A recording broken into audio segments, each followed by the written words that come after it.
El Evangelio de hoy nos trae estas diatribas que Jesús pronuncia contra los escribas y fariseos y que son fuertísimas. No hay palabras más duras en los evangelios que las palabras que Jesús dirige a los escribas y a los fariseos. Por eso hay que detenerse allí, mirar con atención quiénes eran estas personas y un poco entender el porqué de estas palabras tan fuertes de Jesús. Aquí en este texto llama a los escribas y fariseos sepulcros blanqueados. Por fuera una cosa, por dentro otra.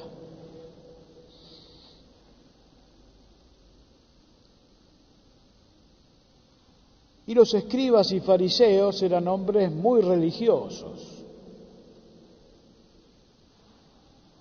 Eran los hombres más religiosos de ese tiempo,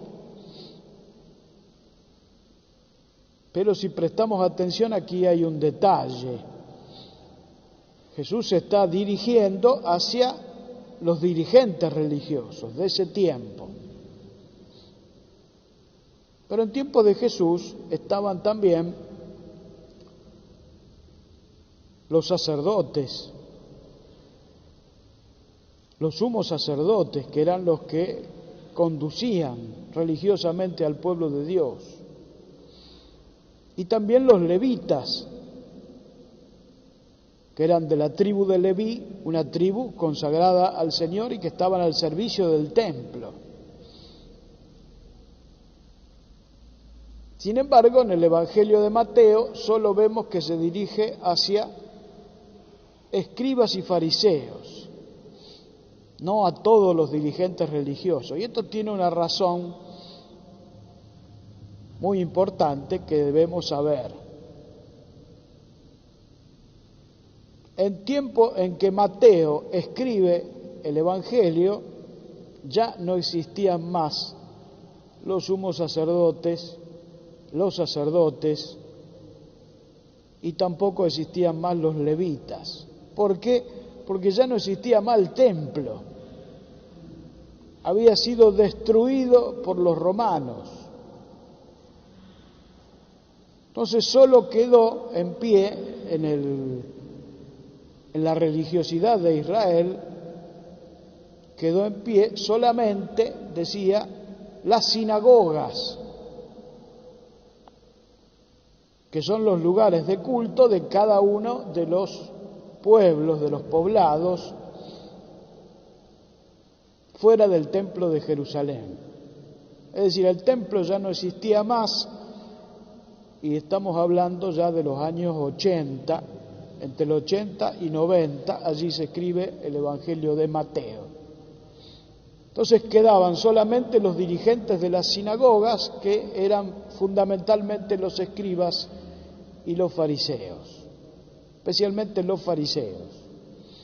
Los escribas eran más doctores de la ley, ¿sí?, conocedores de la Escritura, que a su vez eran maestros, enseñaban. En cambio, los fariseos eran más como catequistas, más que enseñaban a la gente más común, más simple. Y a su vez eran como maestros de espiritualidad, o sea que los miraban a ellos cuando se hablaba de temas religiosos, porque eran los que cumplían la ley. Y si Jesús le dirige estas palabras a estas personas que eran hombres religiosos,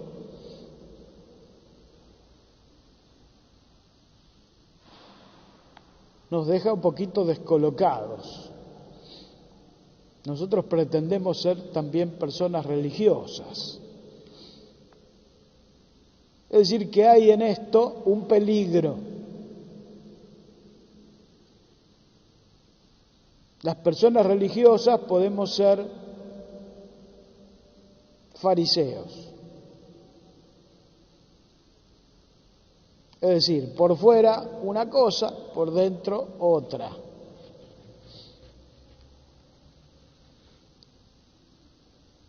Y muchas veces con buenas intenciones.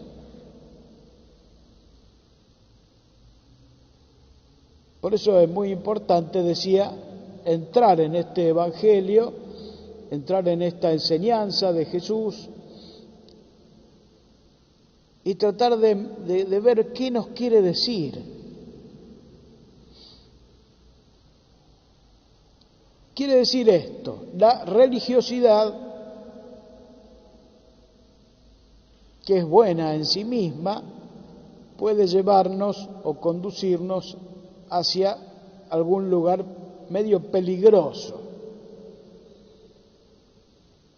o puede llevarnos, y ahí está el tema, a la espiritualidad.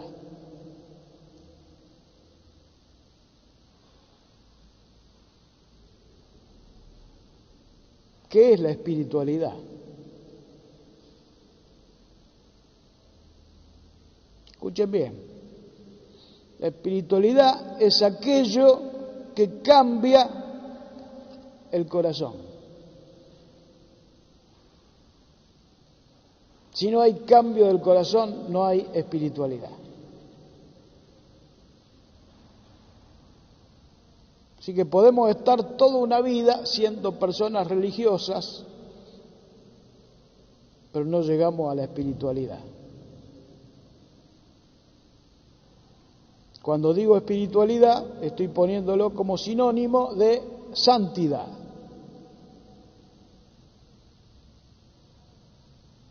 Las distintas religiones, especialmente orientales, tienen otras palabras para decir lo mismo. Hablan de la iluminación, hablan del despertar, etcétera. La espiritualidad, insisto, aquello que nos cambia el corazón. Y especialmente nosotros en el sentido del Evangelio. Es decir, que nos hace más buenos, que nos hace más comprensivos, que nos hace más generosos, que nos hace mejores en todo sentido, en el sentido de la persona, en el sentido del reino.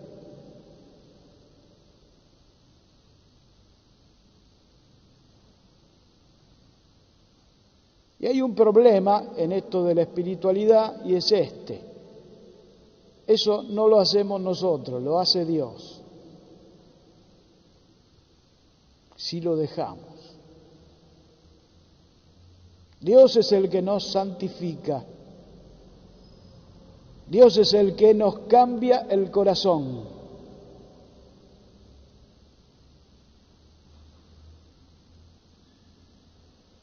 ¿Y cómo logramos esto? Poniéndonos en sus manos, poniéndonos a tiro, acercándonos a su voluntad, caminando por allí. Pero no es obra nuestra.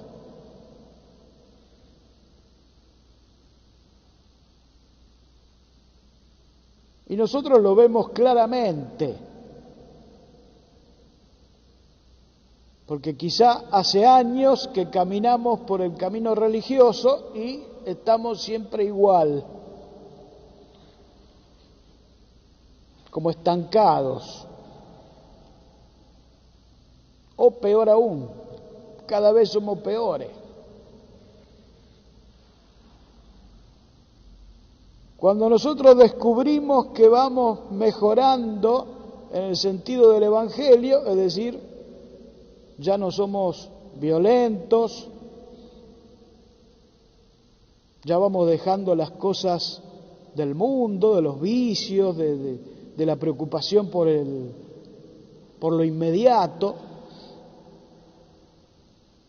Cuando nos vamos abuenando, Es el Señor que está trabajando, que nos va modelando, así como el alfarero. Si nosotros lo dejamos.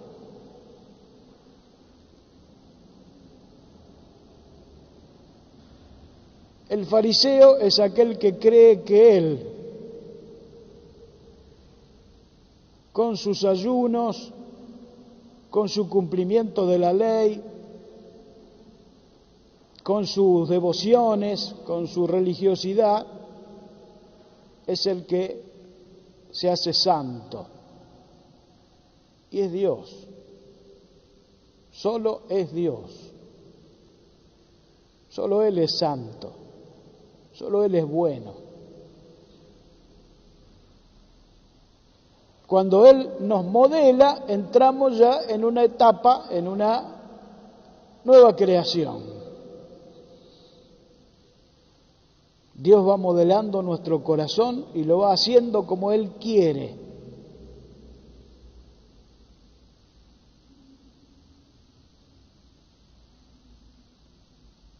Por eso tenemos que tener cuidado con el tema religioso, porque es como ambiguo. No son las prácticas, no son los sacrificios, no son las oraciones, no es la escucha de la palabra, es algo más hondo, es entregar nuestro corazón, dárselo a Él, ponernos en sus manos.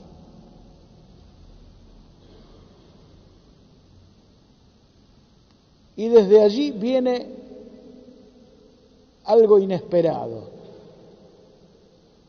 Lo que dice María en el Magnificat: el Señor hizo en mí maravillas.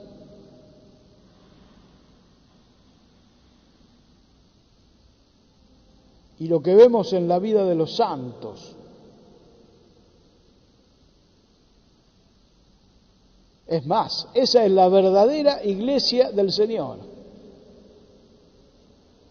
Aquellos que hacen la voluntad de Dios, lo que Él quiera.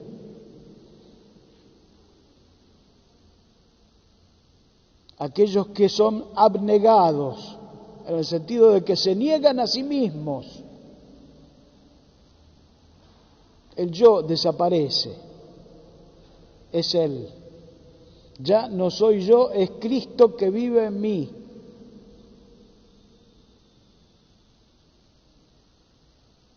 Por eso digo, miremos con atención a estos hombres religiosos, los fariseos, porque eran para los israelitas el ejemplo de la vida religiosa. Y los miraban con admiración y con ganas de ir por ese camino. Sin embargo, las palabras más duras del Evangelio están contra los fariseos y los escribas. Es decir, el grupo religioso que dominaba y que llevaba a los israelitas al tema de la fe.